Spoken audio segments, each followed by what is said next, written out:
السلام علیکم۔ میں آپ اور ہمارے اسلام کے ساتھ میں ہوں محمد سلیم۔ ہمارا جو آج کا موضوع ہے، جو آج کا بیان ہے، وہ حضرت آدم علیہ السلام کے بارے میں ہے۔ چونکہ ہمارے کچھ دوستوں نے کمنٹ میں یہ ہمیں کمنٹ کیا کہ آپ انبیاء کرام کے بارے میں بھی تفصیلی ایک واقعہ بیان کریں تاکہ ہم لوگوں کو جو ہے انبیاء کرام کے بارے میں تفصیلاً پتہ چل سکے۔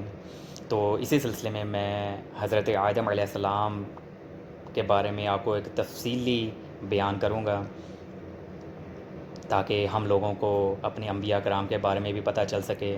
حضرت آدم علیہ السلام کو اللہ تعالیٰ نے کیسے تخلیق کیا، حضرت آدم علیہ السلام جنت میں گئے، جنت میں کیسے بھیجا، جنت سے پھر کیسے نکالے گئے، دنیا میں کیسے آئے، تو اس کے بارے میں آپ کو ایک تفصیلی طور پر بتاؤں گا۔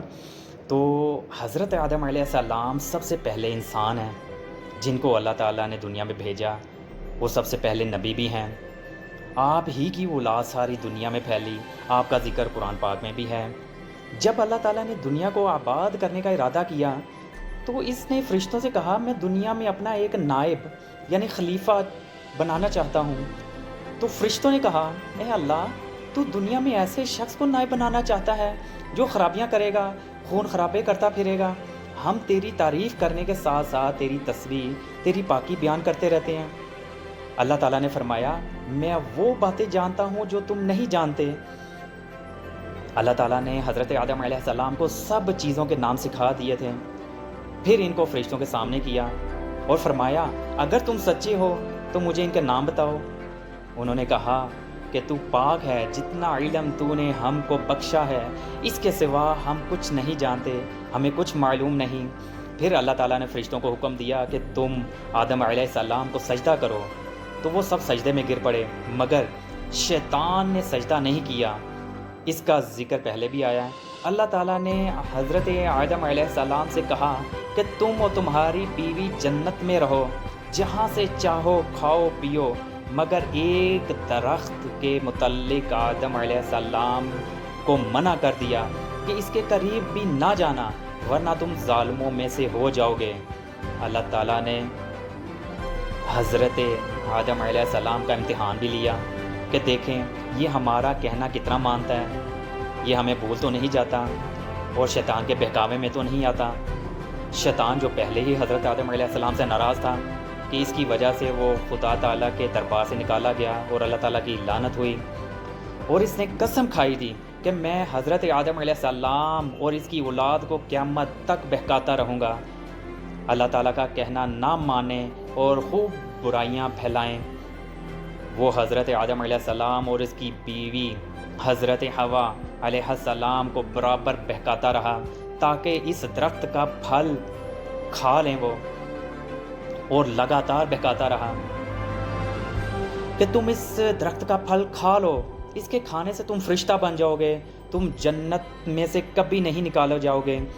آخر ایک دن حضرت آدم علیہ السلام اور ان کی بیوی حضرت حوا علیہ السلام بھول سے شیطان کے بہکاوے میں آ گئے، وہ درخت کا پھل کھا لیا۔ پھر کیا ہوا؟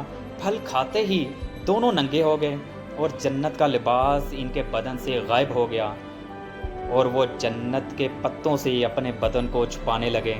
اللہ تعالیٰ نے حضرت آدم علیہ السلام سے کہا کہ ہم نے کہا تھا کہ اس درخت کے پاس بھی نہ جانا اور شیطان کے کہنے میں نہ آنا، وہ تمہارا کھلا دشمن ہے، تم اس کے کہنے میں آ گئے، اب تم اور حوا جنت سے چلے جاؤ اور دنیا میں جا کر رہو۔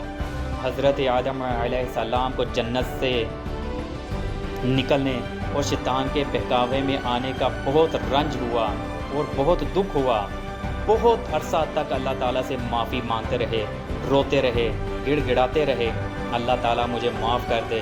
آخر اللہ تعالیٰ کو رحم آیا اور حضرت آدم علیہ السلام کو یہ دعا سکھائی کہ اے ہمارے رب، ہم نے اپنے اوپر ظلم کیا اور تو ہم پر رحم نہیں کرے گا تو ہم بڑا نقصان اٹھانے والوں میں سے ہو جائیں گے۔ تو حضرت آدم علیہ السلام نے یہ دعا بہت گڑ گڑا کر مانگی، اور اللہ تعالیٰ تو بہت رحم کرنے والا بھی ہے۔ جب کوئی بندہ گناہ کر لیتا ہے اور سچے دل سے توبہ کر لیتا ہے تو اللہ تعالیٰ اسے معاف کر دیتا ہے، کو اللہ تعالیٰ کی طرف رجوع ہو جائے، اللہ تعالیٰ سے معافی مانگے کہ یا اللہ مجھ سے یہ غلطی ہو گئی ہے، آئندہ ایسا نہیں کروں گا، تو وہ معاف کرنے والا ہے، وہ معافی پر قدرت رکھتا ہے۔ چنانچہ حضرت آدم علیہ السلام کو بھی اللہ تعالیٰ نے معاف کر دیا اور پھر کہا کہ تم اور تمہاری اولاد دنیا میں رہو، اور یہ بات یاد رکھو کہ جب میری طرف سے کوئی نبی صلی اللہ علیہ وآلہ وسلم میری ہدایت لے کر تمہارے پاس آئے تو تم اس کا کہنا ماننا، جو میرے بھیجے ہوئے نبیوں کا کہنا مانے گا اس کو پھر نہ کوئی خوف ہوگا، نہ کوئی ڈر ہوگا، نہ کوئی غم ہوگا، اور جو لوگ میرے نبیوں کی بات کو نہیں مانیں گے وہ ہماری آیتوں کو جھٹلائیں گے اور وہ دوزخ میں جائیں گے اور ہمیشہ اسی میں رہیں گے۔ اس کے بعد حضرت آدم علیہ السلام اور حضرت حوا علیہ السلام دنیا میں رہنے سہنے لگے، خوب جی لگا کر اللہ کی عبادت کرنے لگے۔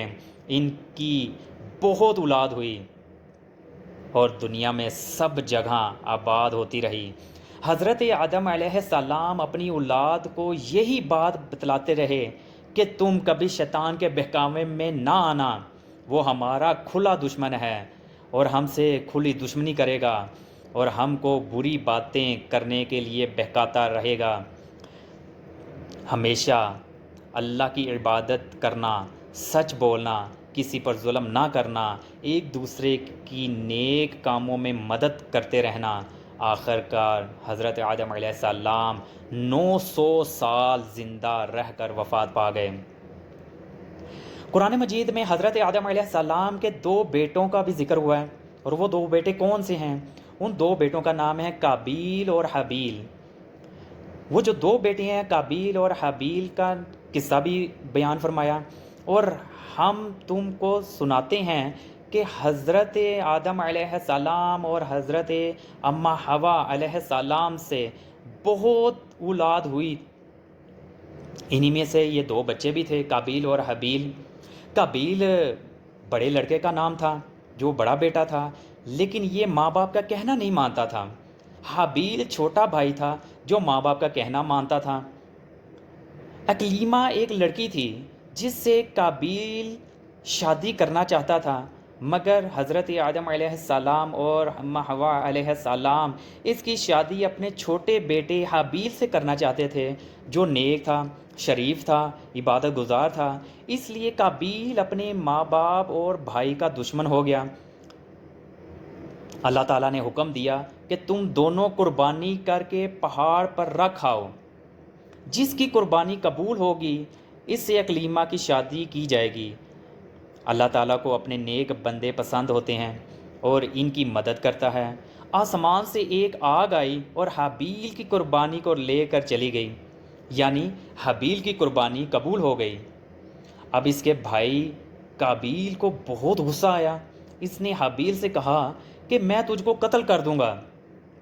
حابیل نے کہا اللہ نیک بندوں کی قربانی قبول کرتا ہے، اگر تم مجھ سے لڑو گے اور میں تم پر ہاتھ نہیں اٹھاؤں گا۔ آخر ایک دن قابیل نے حابیل کو قتل کر دیا۔ دنیا میں یہ پہلا قتل تھا جو قابیل نے اپنے بھائی حابیل کا کیا۔ قتل کرنے کے بعد قابیل کو فکر ہوئی کہ حابیل کی لاش کا کیا کرے، اس کو کہاں لے کر جائے، کیونکہ پریشان ہو گیا تھا، قتل تو کر دیا، اب ذہن میں ترکیب نہیں تھی کہ اس کا کیا کیا جائے، کس طرح سے چھپائے۔ اس نے دیکھا کہ ایک کوا چونچ سے زمین کو کھود کر ایک دوسرے مرے ہوئے کوے کو دفن کر رہا ہے۔ تب اس کے ذہن میں آیا، تب اس نے بھی اپنے بھائی حابیل کو زمین کھود کر دفن کر دیا اور خود جا کر آگ کی پوجا کرنے لگا۔ حضرت آدم علیہ السلام اور اماں حوا علیہ السلام کو بہت رنج ہوا۔ قابیل اور حابیل دونوں بھائیوں کے جھگڑے سے ہم کو سبق یہ حاصل ہوتا ہے کہ ہمارا حقیقی بھائی یا مسلمان بھائی اور ہم پر زیادتی کرے تو بہتر یہی ہے کہ ہم صبر کریں، چپ ہو جائیں، خاموش ہو جائیں اور اپنے بھائی پر ہاتھ نہ اٹھائیں، انہیں گالی نہ دیں، انہیں برا بھلا نہ کہیں۔ قابیل نے اپنے بھائی کو قتل کیا قیامت تک لوگ اس پر لعنت کرتے رہیں گے اور آخرت میں اللہ کے عذاب کا مستحق بھی ہوگا۔ حابیل کو قیامت تک لوگ اچھا کہتے رہیں گے اور جنت کا حقدار ہوگا۔ تو یہ تھا حضرت آدم علیہ السلام کے بارے میں ایک تفصیلی بیان۔ امید ہے کہ آپ کو پسند آیا ہوگا۔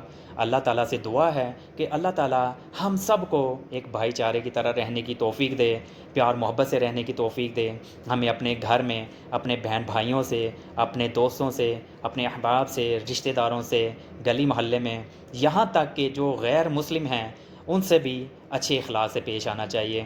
امید ہے کہ اللہ تعالیٰ ہم سب کا حامی و ناصر رہے اور اللہ تعالیٰ ہم سب کو دین اور دنیا کی دونوں بھلائیاں عطا کرے۔ آمین۔